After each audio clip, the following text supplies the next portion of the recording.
Bismillahirrahmanirrahim. Assalamualaikum warahmatullahi wabarakatuh.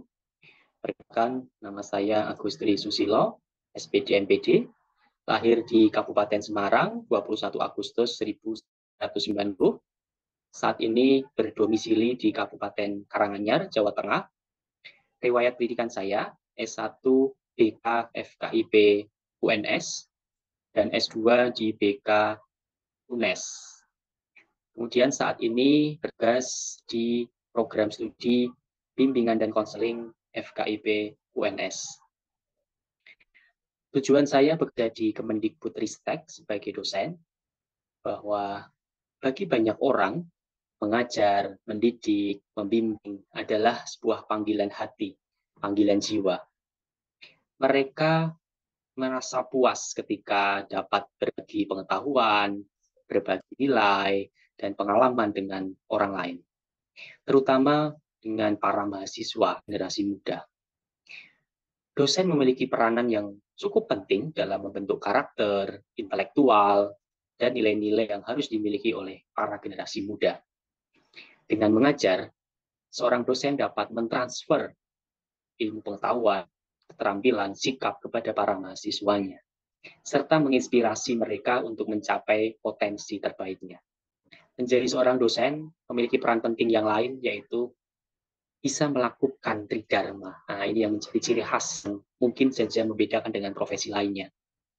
Melalui berkontribusi dalam ilmu pengetahuan dan teknologi, dalam proses pembelajaran, mengembangkan sumber daya manusia dalam kegiatan-kegiatan riset yang berkualitas, serta bisa bermanfaat bagi masyarakat. Nah, ini barangkali yang menjadi dasar saya kenapa ingin mengabdi di Kementerian Pendidikan, Kebudayaan, Riset, dan Teknologi sebagai dosen khususnya. Kemudian untuk jabatan saat ini, saya sebagai dosen asisten ahli dengan pangkat golongan penata muda tingkat 1 atau 3B. Tugas utama dosen asisten ahli secara umum sebenarnya sama dengan dosen lainnya, yaitu tadi melakukan pengajaran atau belajar, memberikan perkuliahan, bimbingan, evaluasi terhadap mahasiswa, kemudian kegiatan penelitian atau meneliti. Nah, di sini melakukan penelitian di bidang keilmuan bimbingan dan konseling, mengembangkan ilmu pengetahuan dan teknologi saat ini, mencari riset-riset yang novelty, dan sebagainya. Kemudian yang ketiga adalah pengabdian kepada masyarakat. Memanfaatkan ilmu pengetahuan yang dimiliki dan juga hasil-hasil penelitian yang dilakukan untuk memberikan manfaat bagi masyarakat. Kemudian jika berbicara hak sebagai dosen, hak mendapatkan, yang pertama pasti hak mendapatkan gaji, sekaligus dengan tunjangan. Kalau di UNS itu ada yang namanya remunerasi. Nah, ini sebagai salah satu tunjangan kinerja. Masing-masing dosen berbeda sesuai dengan kinerja masing-masing. Kemudian yang kedua adalah hak untuk mendapatkan pengembangan diri. Salah satunya adalah lanjut studi, ikuti pelatihan, dan lain sebagainya. Kemudian yang ketiga adalah hak untuk mendapatkan perlindungan hukum atas karya-karya intelektual dan lainnya. Hak kekayaan intelektual, nah ini menjadi salah satu perlindungan hukum atas karya yang dimiliki. Yang keempat, hak untuk berorganisasi, menjadi anggota profesi maupun organisasi lainnya. Kemudian yang berikutnya adalah hak untuk mendapatkan promosi jabatan sesuai dengan prestasi dan kinerja yang dicapai.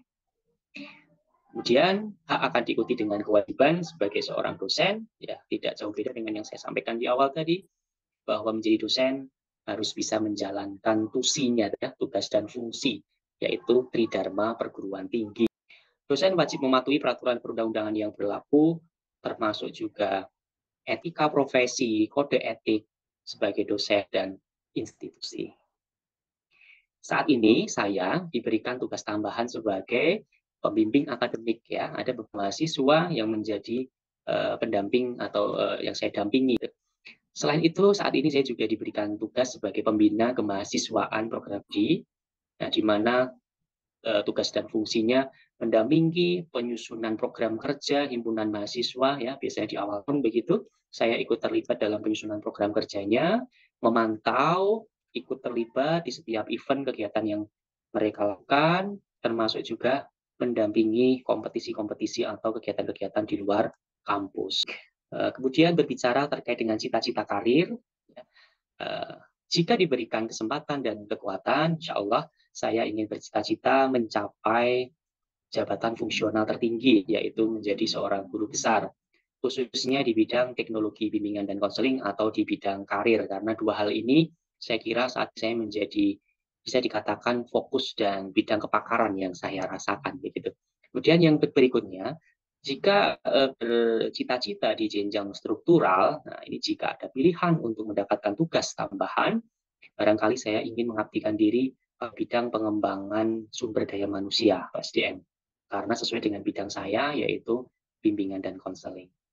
Sehingga dan manfaat di masa depan nanti harapannya mampu mengaktualisasikan diri sesuai dengan tingkat kepakaran tadi, menghasilkan berbagai produk, inovasi, teknologi dalam BK, model-model perencanaan karir, baik dari siswa sekolah dasar, sekolah menengah, maupun pendidikan tinggi.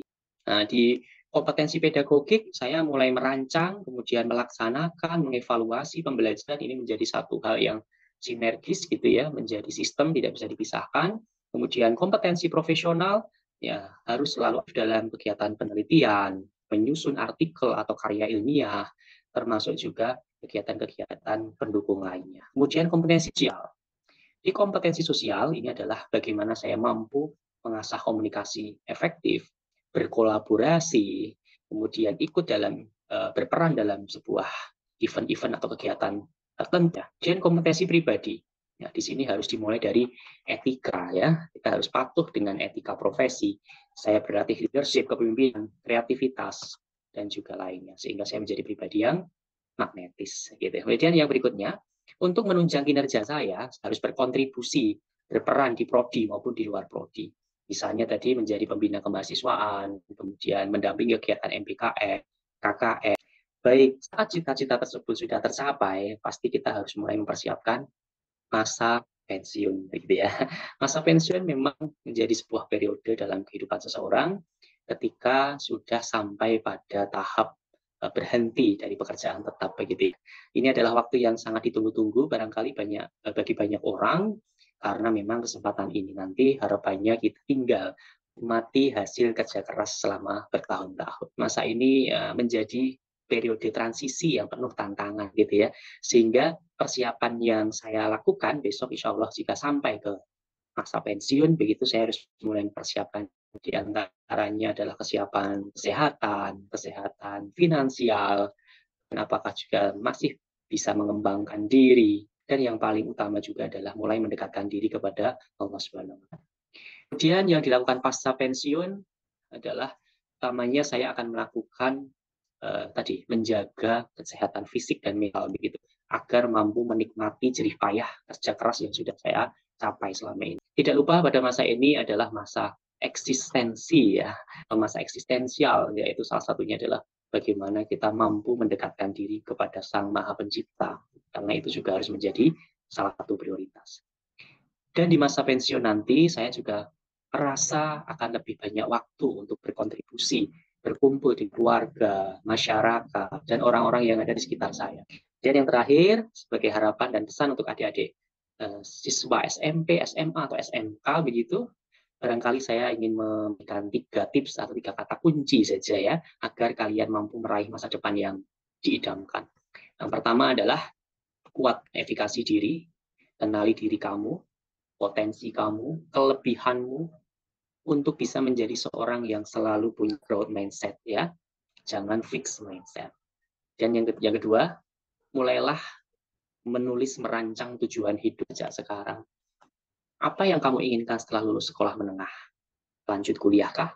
Bekerjakah? Nah, ini semua harus sudah ada dalam roadmap atau peta jalan kehidupan kalian. Dan yang ketiga adalah jaga minat, interest, dan niat intention kalian saat sudah menemukan passion yang dimiliki. Sambil terus diasah bakat menjadi talenta, sehingga kalian menjadi seorang resilient, visioner, kompeten, berani menjawab tantangan, dan siap untuk berkompetisi. Baik, demikian video singkat dari saya. Semoga Allah senantiasa menuntun langkah dan cita kita semua, hingga meraih kesuksesan nanti. Amin, amin, ya Rabbal alamin. Assalamualaikum warahmatullahi wabarakatuh.